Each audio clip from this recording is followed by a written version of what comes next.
Hello and welcome back to the Guns and Glory Show. This is a complete set of swaging dies. Actually, it's a couple of them. Got a 40 Smith & Wesson from 9mm, got 223 from 22 LR, 5.7 to 308, and copper tubing to 308. Beginning a tutorial on it. Today, I'm going to start with the once fired 5.7 to 308. We're going to make some 168 grain bullets for that Scout.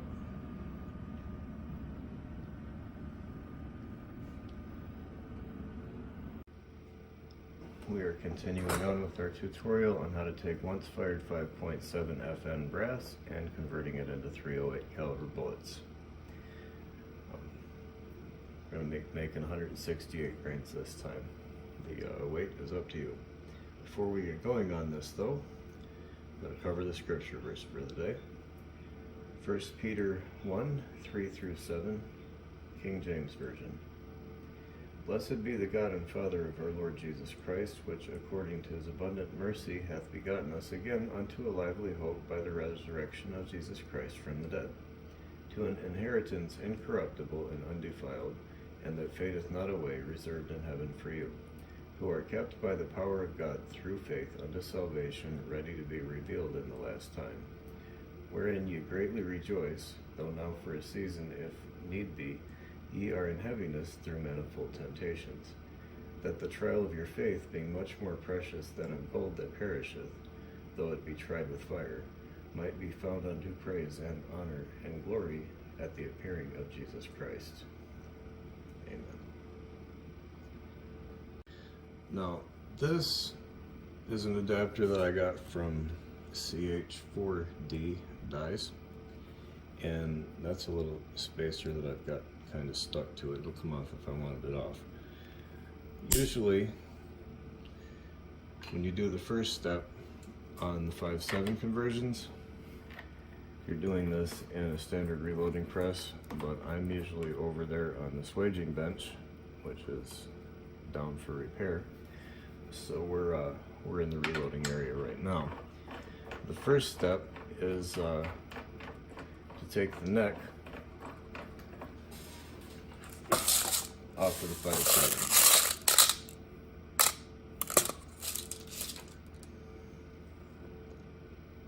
And we do that in the FN 5.7 necking die. Like I said, normally that's done in a reloading area. I like to do all the swaging in the swaging area. It just tends to make a little bit more sense to me. So I bought that part so that I could do that on the threaded ram top instead. So I'll run a few of these for you.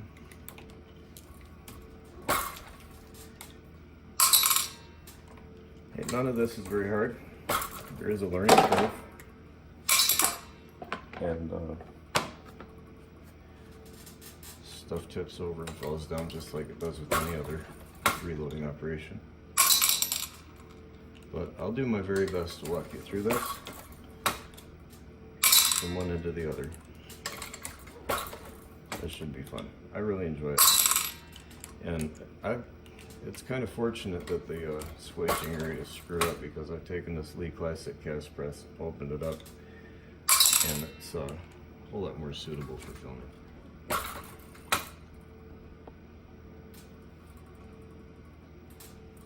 Yeah, we could do that a couple. Much closer is just going to defeat the purpose. So, there.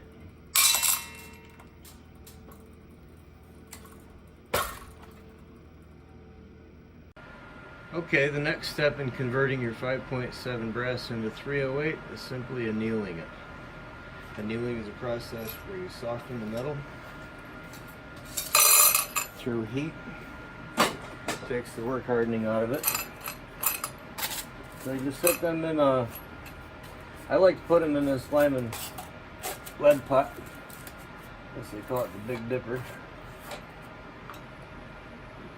Crank that up there. First time I turn it on, I put on for about half an hour, and then after that, I set it for 25 minutes. It doesn't have a timer, but my phone does. Come back, they're nice and cherried, and dump in a pot. I'll put a little bit of hot water in that with some Lemmy Shine, a little bit of Dawn that helps to shock it, and then I put it in the stainless steel tumbler. We'll show you that briefly, and after that it goes through a draw die. Until then it's too hard. The brass itself, it won't go through there.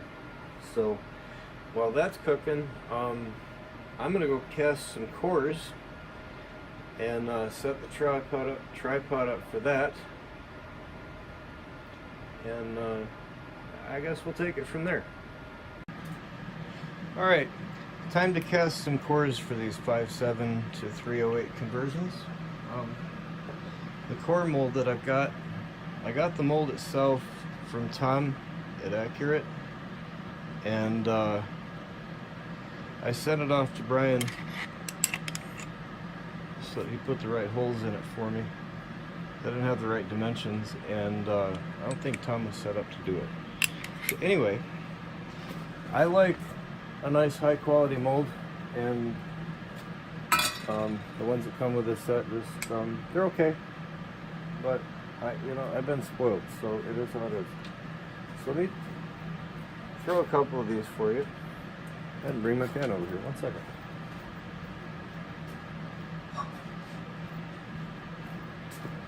Let me cast a couple of these. It's not really any different than bullet casting. I've got about a 10.4 Bernal hardness on these. It's about all you want. I suppose you could go a little harder if you wanted. Pure is better. It's going to open up better when it gets to the target. But yeah, I cannot say enough for the quality of this stuff. Really, they're fantastic. I'm just going to make a couple of these because I've got a whole pan of these now. I don't need them right now. It's just for the sake of making the video for y'all.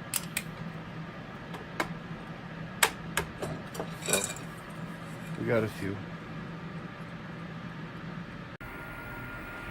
Alright, I should have these annealed now. My finger over the thing, so I covered it, but you could hear it, or we could see it. Anyway, alright, it's time to get these annealed 5.7s cleaned up. Look like they were salvaged out of an old submarine. Not using stainless steel pins anymore. That is shotgun fodder. This is Southern Shine Media. You can find it on Facebook. Got a Frankfurt Arsenal tumbler in here. Get some hot water going. I found it's easiest to put the water in it first before we get the suds in it. That way you know how much is in there. That's quite a bit. That's a little bit dense, but that's alright. Now I made that little screen for the drain later. That works out pretty good. I just set up a tripod, but this is just simpler this way. Now, put that down there in the sink, and then put this in here like that, because media of any sort will annihilate a washing machine. Seriously, I've gone through 2 washing machines. Other folks in my household didn't think it was as funny as you did. So a little bit of Dawn, some Lemmy Shine. We got these little packs, so I've been just throwing those in there. And a little bit of laundry soap. It's a little bit easier, but I'm not doing instructionals. And some alcohol, at which point you don't want to breathe that stuff. I don't know what we just made, but it'll clean stuff. Where's our lid? Alright. So, tighten that up, put it on the tumbler, run it for about an hour. It's about all you want. But that's loud, and I need 2 hands to tighten this down, so I'll spare you. This is your draw die. Whether you're using 5.7 or copper tubing, you need to reduce the diameter. It gets you consistent. And we're using the same die and the same base punch with both the copper and the brass. So with it cleaned, annealed, washed and dried and all that, and oiled again, you just run it through. Oh, yeah, I got that hose from the top of the washing machine. Just having to fit right there, and you can line it up with the pot down that way, and these will neatly collect down there after a few of them work their way on through. If you just hit the base of the die and push it up in there, it will work, but it will bend the base. This is not bent. It will bend the base of that rim and effectively ruin your bullet, guaranteed a flyer. So what I do to solve, there it goes, to solve that, I'll try to get out of your way. When I'm coming up, I raise the shell off of the base punch and put it in the die by hand, and then it'll stop, and then I just sort of continue up, and there. Must have been a Mozambique. That works pretty well, and your overall quantity will go through the roof because you won't be screwing up your bases anymore. And it's a lot less frustrating. To do this, you're going to need a good swaging lube. It also makes a really nice case lube for resizing and whatnot. Alright, so what we need to do here is to set up a double boiler so that you don't scorch the lanolin. It won't work if you burn it. It's really simple. Heat up the water in the pot on the stove, put the ingredients in the dry pot, float the dry pot in the wet pot, and once it warms up, you stir it up, mixes evenly, and you set it aside, let it cool. Once it becomes a paste, you can put it in containers of your choice. Now, I could do this on the stove in the kitchen if I wanted to because I'm not married, but for the rest of you, we'll show you what we're stuck with. So, fire it up, and just add water. To work rocket science, but a couple of folks have asked me about how to make it, and I need to make some. So, here we're gonna make it. Let's go ahead and dust that out first. I thought that was clean today.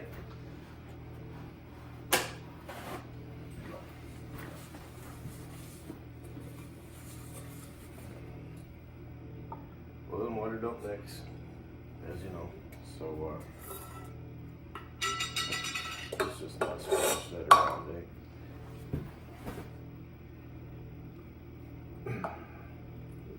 Scoop it up. It's friendly smelling stuff.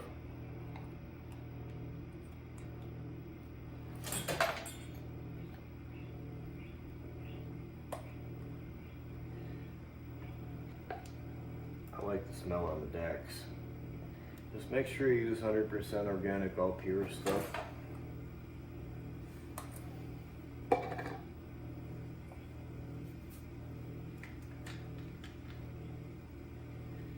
And I suppose this is the stuff that they make ricin out of, at least the seed. I don't know how. I never bothered with it. It's castor oil and lanolin. And it just makes a dandy goo. It really does. It's good stuff. Let's see if it'll float. Yeah, there we go. Pop the handle off over here so we're dripping a little bit, but that'll be fine. Probably not a good idea to let water on the electrics, but whatever. Pop, pop, pop, pop, pop, pop. Sounds like we're making popcorn over here. Kind of peaceful to watch. Anyway, I'll see you in a minute. Alright, All that's left to do is fetch that up out of there. I like to set that on a cloth. When it dries the bottom of the pot, so when you pour it into your bucket, it doesn't cause a drip. I think I'll let that cool off a little while before I try to pour it. I'll be back. Alright, only thing to do is to, okay, Grammy's home, is to put stuff in the pot.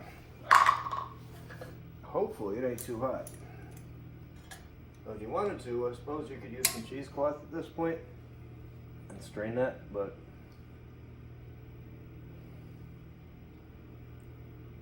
yeah, there's something in it. Alright, let's back that up. Ain't gonna hurt it. Look at that. What do we have there? Cheesecloth. Just in case. I thought that might happen. Anyway, let's not ruin the towel. We'll just go ahead and filter that up. That's about it. A little hard to see when it's full when you're there, but that's all good.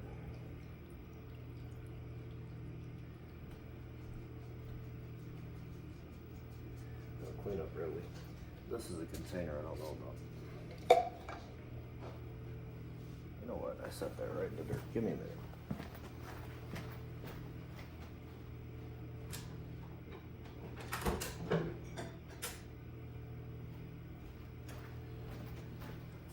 That was rather careless. So, adapt, improvise, overcome. I don't want to get the whole bale dirty, so we'll just roll with it, right?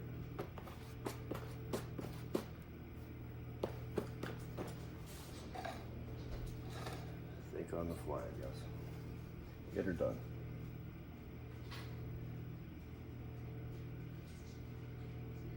Can you see that? Yes, thankfully. I'll back up. Sorry about the improv.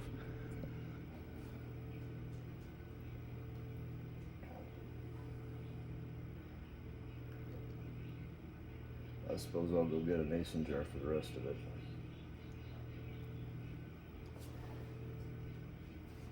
That's holding quite a bit, really. All right.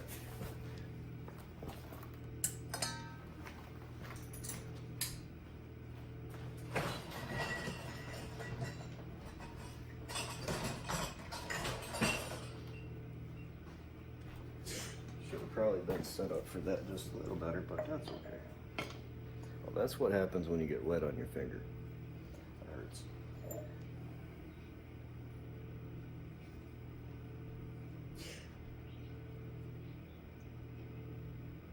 Well, don't do that.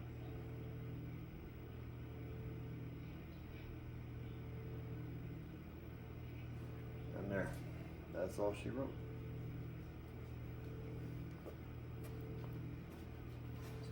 This tamed up a little bit.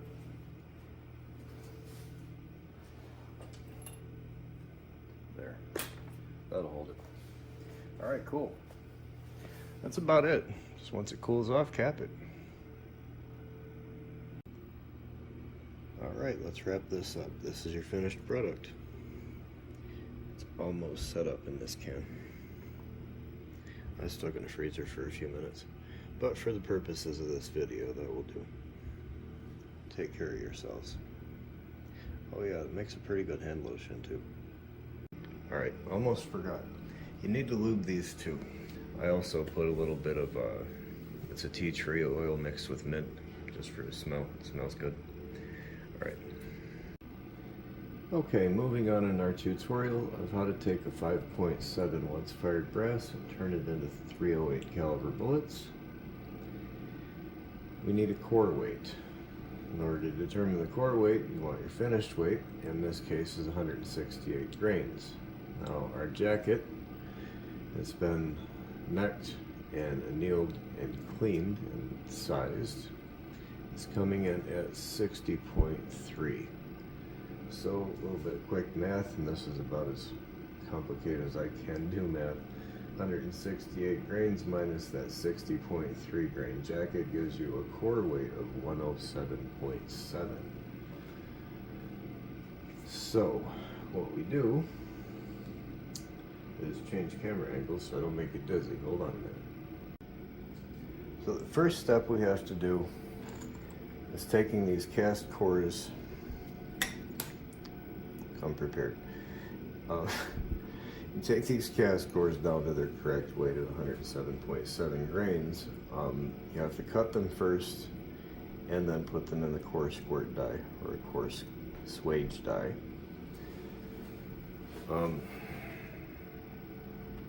That will set the correct weight and the correct diameter.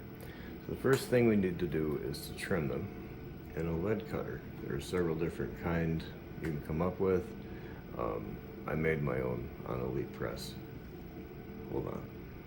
Okay, this is my lead cutting press from a Elite Classic cast press and some junk that I had laying around. So, start at the top. I got an old 223 die, happened to work out. Got a carpenter's wood chisel in there. A piece of steel, I flattened it up with a belt sander, just found the thing on the side of the road. I cut into the chisel to create an end stop from the top and the bottom so that it only goes so far.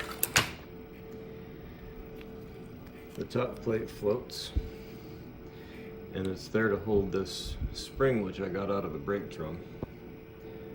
That holds tension against the chisel.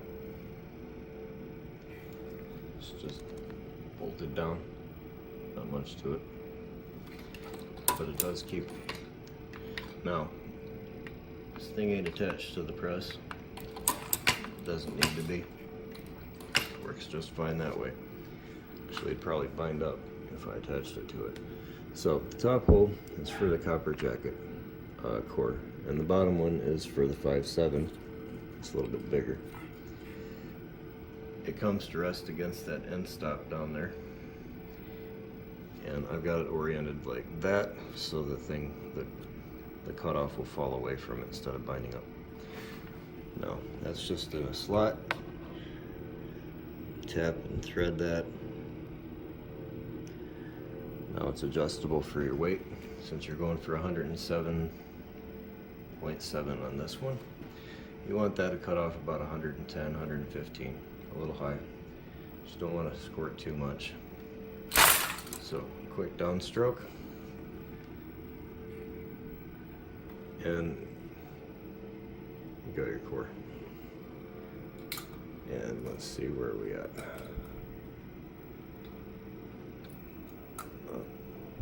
Now we're a little light. Alright, let's see if we're above 107.7. So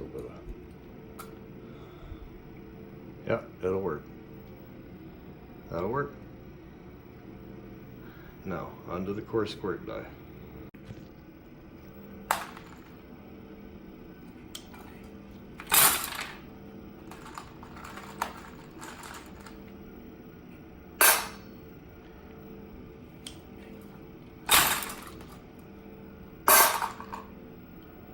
Don't take long at all.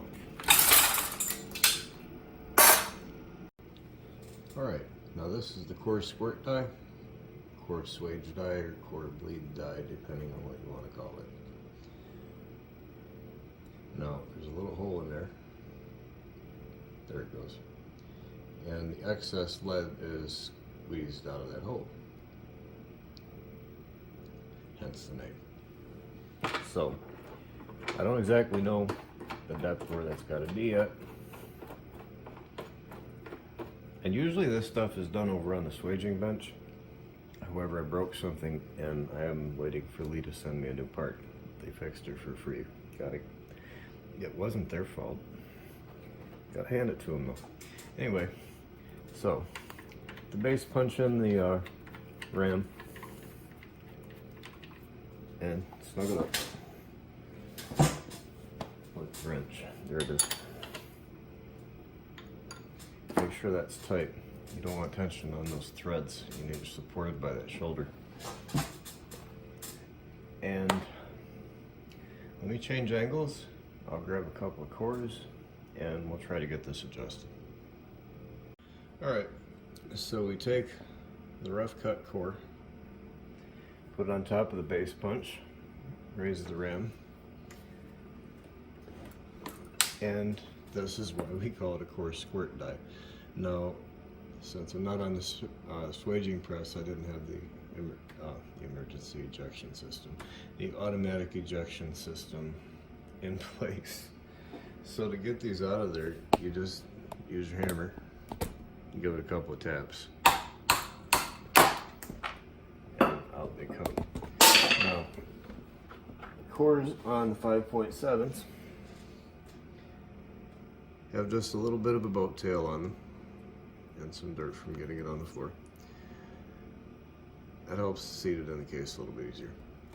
Now, the next thing you need to do, obviously, is figure out the exact weight, set it up to 107.7, and you just do that by messing around with it. And you can lock the die into place when you're done, unless this thing gets in the way, and you can't block that hole with the nut. You may need to make a spacer or just let it float. I usually just let it float, they won't move. Alright, now we got this core squirt die adjusted. Figured you'd be interested in watching it work. Okay, you know what? I left the last one in it. Anyway, didn't hurt nothing. So, there. Now you know why it's called a core squirt die.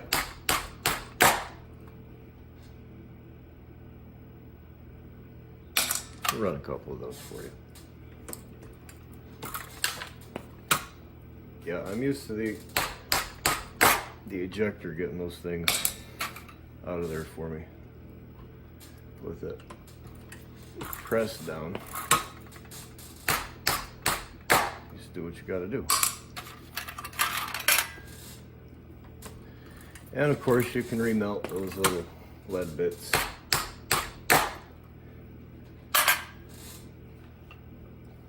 Ain't no point wasting it. Well, I had that thing adjusted so close before, I think that a couple of them are probably a little bit light because I can't even find a little pellet. There's one of them hanging out right there at the top of that thread. I was getting these little lead potato chips out of there. That was it. Alright, we'll check our weight. Let that thing settle while I go grab a jacket.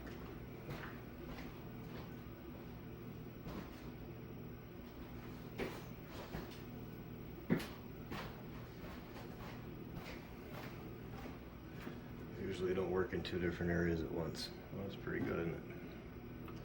Alright, let's see how close we are to 168. I wasn't editing this either. We'll just see what we got. Let's see, 167, 68, 0. See where it goes. Good enough for me. It's within a tenth. Alright. Now the next step is to seat the core into the jacket, and that's the point where you choose either a flat base or a boat tail base. I wouldn't do concave with these. I think it's too much. Anyway, you seat the core, that changes the diameter out. I think that takes it to its final diameter of 308, and the point forming die is the final step. And that helps to finish up the boat tail shape. We'll get into all that. Okay, I was going to shoot this whole section without the ejector on it, but you're not supposed to use a point forming die without it, so I figured this was as good a time as any to install it. So I should show you how to do that.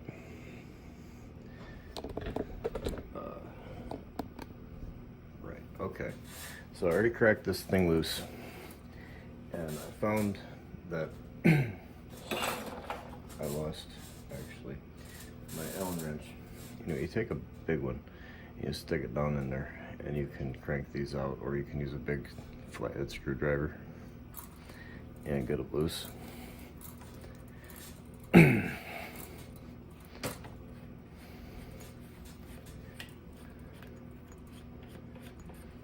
Only takes a couple minutes to change one of these out. But you got your threaded ram top and then the AES bottom plate.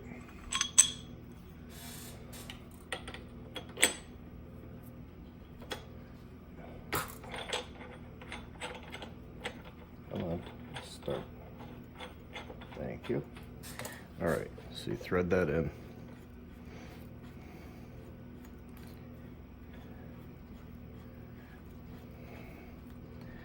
Just like that. I found if you like cock that at an angle a bit, it'll get a hold of that and you can use it to sort of tighten that up. Otherwise a wrench will work. If you want to throw a piece of leather on that, you can. I usually do. Now, I made that thing because all these punches have different lengths of, or these dies have different lengths of pins and punches on them. Well, that allows me to change that in a quick hurry and then lock it down. So I don't like to move much. All right, let's back up, hold on. Okay, there we go. Now, I haven't put the nuts on it yet. I like to keep the magnet there. There's a magnet inside my lube tin, and that keeps that located. And the other magnet is supposed to be over there to hold these nuts, is stuck to them. I just found it out as I was talking to you. So, tighten that up.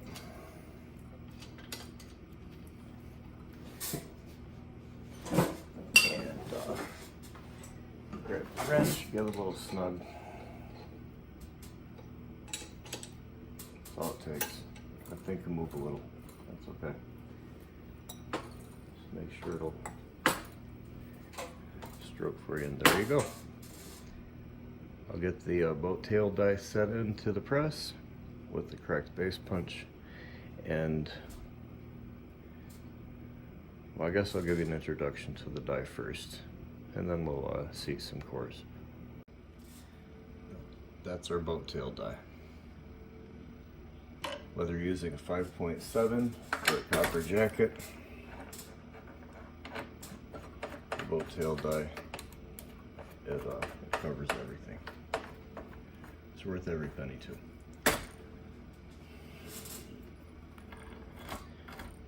I wasn't originally going to get that die. I bought everything else for the set, so I figured why not. So I added it on along with the cost. It was worth it. Anyway, I gotta go clean the cores, and I'll be right back, because you gotta get the oil out of those. Alright, what we do is you seat the cores with the boat tail end first, for lack of a better term.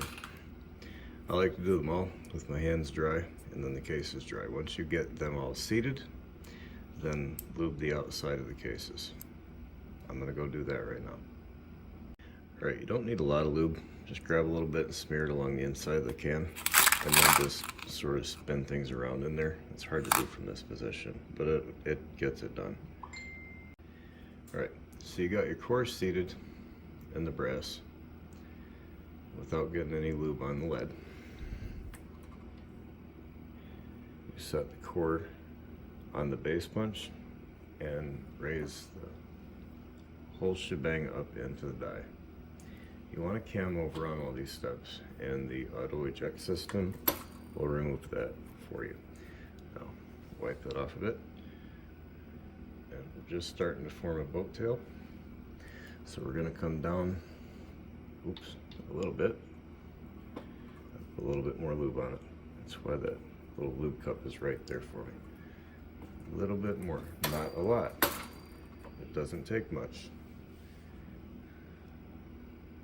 That's just about it. Oh, sorry. That's just about it. I'm gonna go a little bit more. So down just a little bit. A little bit extra fresh. Oops. Now we gotta clean that off there. set that back on there. Lube it. A little bit more. Yeah, it's starting to close this up down here. All right, good. There's enough lube on it. Oops. Guess that one wanted to show off.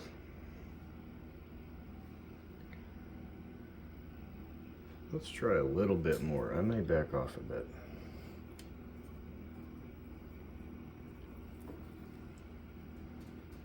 Yeah, that's kind of a lot. Let's see. And it wasn't unreasonable, but that was pretty good. Yeah, and one clue is when you look inside, the lead is starting to migrate up the jacket. Let's say that's about good enough. All right, do a couple of these, and that was one that was about half adjusted earlier. Just gonna finish it. Yeah, that was kind of a lot. I'm gonna back up a little. It was a little bit more oomph than I really liked, but it didn't hurt anything. So back off a little bit, take the lock ring down, snug that up, I'll run another one. Yeah, that felt better.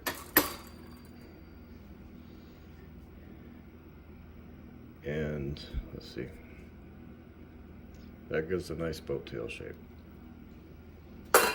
All right, I'm gonna run a couple of these things, then I'll cut the tape, and we'll get into the point forming.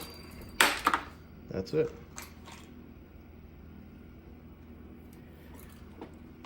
Clean them up and they're ready to load after that. All right, now that is a point forming die. And a piece of artwork, if you ask me. Tell you what, BT Sniper, that guy, he's an artist and he's a perfectionist, and it does take a little time, but that's only because he's doing it right. So man, I cannot say enough for this stuff. I mean, really.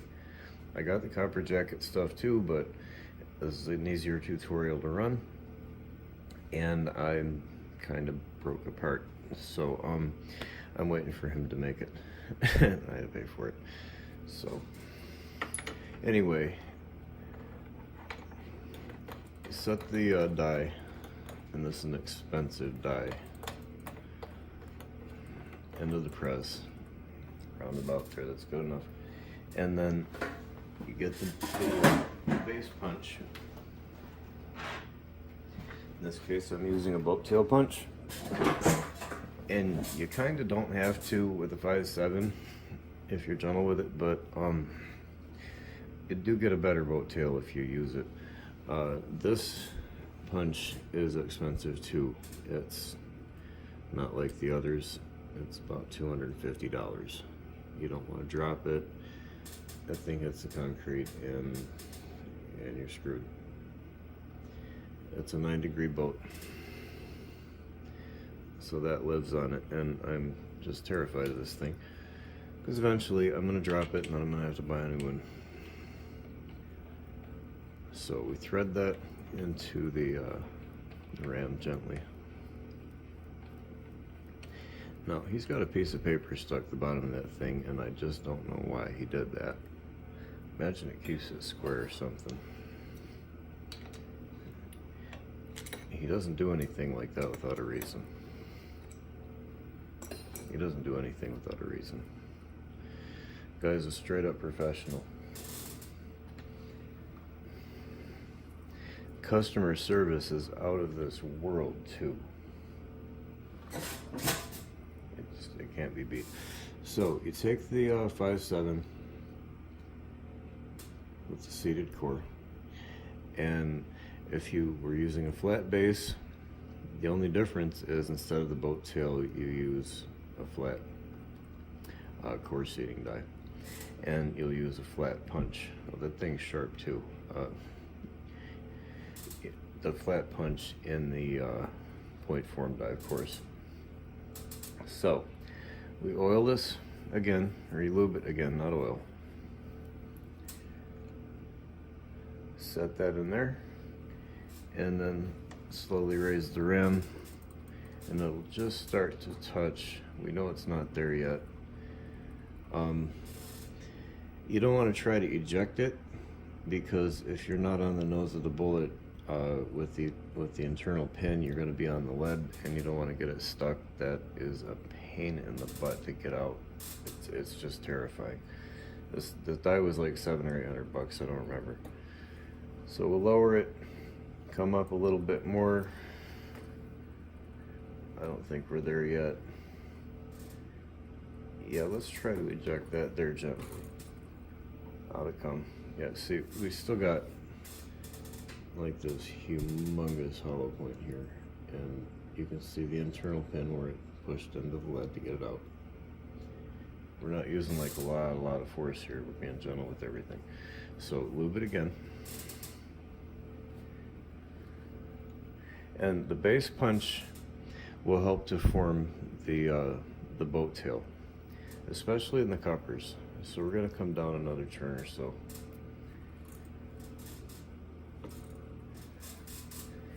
And then out gently, because we don't want to stick that. Yeah, you see it's stuck just a little bit on that pin. I'm not real worried about it. It's wiggling like a child's tooth. So that wrapped up around the pin, so we know we're getting really close. So we'll come down into the press just a little bit more. I want some fresh lube on that, and then we'll worry about closing this nose up. You want to take that always to the cam over in the press. Wipe that off a little bit. There.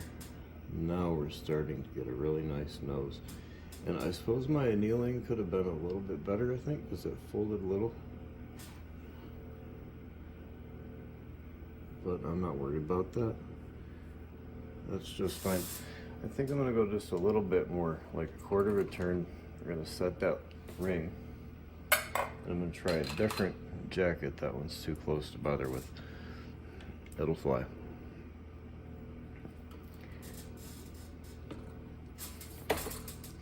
Not using gobs and gobs of force here. Not on any of it.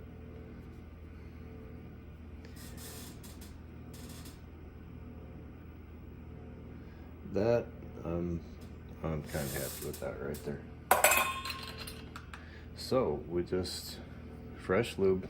Don't cheat. I know you've got lube on it from the boat tail step. Don't cheat. And that was too much lube. I'll take a little off. You get too much lube, you're going to wind up with hydraulic dents. Go up and then out. Nice. That's it, guys. I mean, we didn't I didn't get enough lube on that. Well, it's got lube on it from before, like I said. That might come out a little hard. It went in a little hard. No, it went out easy. Okay, good. I would have liked a little bit more lube. That was a little chancy, but I wasn't too worried about it because I've been doing this long enough to have figured that out. It's just put fresh oil on it. Run a couple of these. Come on, get in there. Just run a couple of these for you, call it good. When I was learning how to reload, I watched a lot of videos, read a lot, everything that I could get my hands on. Like the LASC, Los Angeles Silhouette Club, has got a lot of stuff on it. Cast bullets if you can deal with the moderators. It's a decent place to be. No substitute for experience. But there's not a whole lot of stuff out here about swaging. There's Corbin's Handbook of Swaging number 9. Read that. But I figured I want to make some videos for people so they can see how this stuff works firsthand, and just, I don't know, it's easier for me to learn from a video than anything else. Oops. And when you're bringing that back up to get some momentum, that thing is sharp. Don't mess with it. Like, it's paper cutter sharp. Anyway, I'm starting to ramble a bit.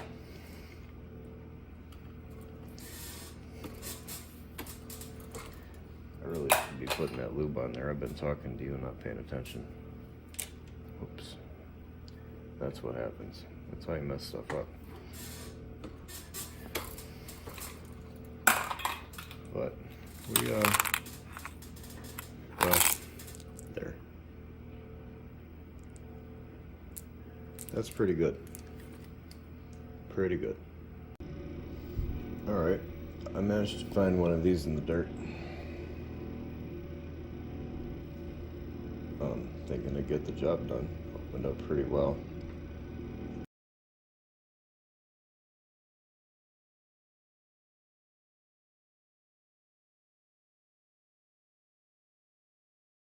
And as far as groups go, on those, like I said, that went where I put it.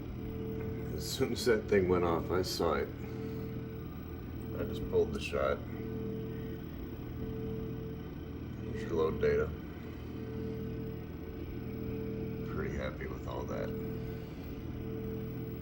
Weren't very far away, just irons. But, you know, the rest of it's just seating depth. Anyway, take care, and it's been fun. Oh, P.S. I suppose. That's just a flat base. Figured you'd have a look.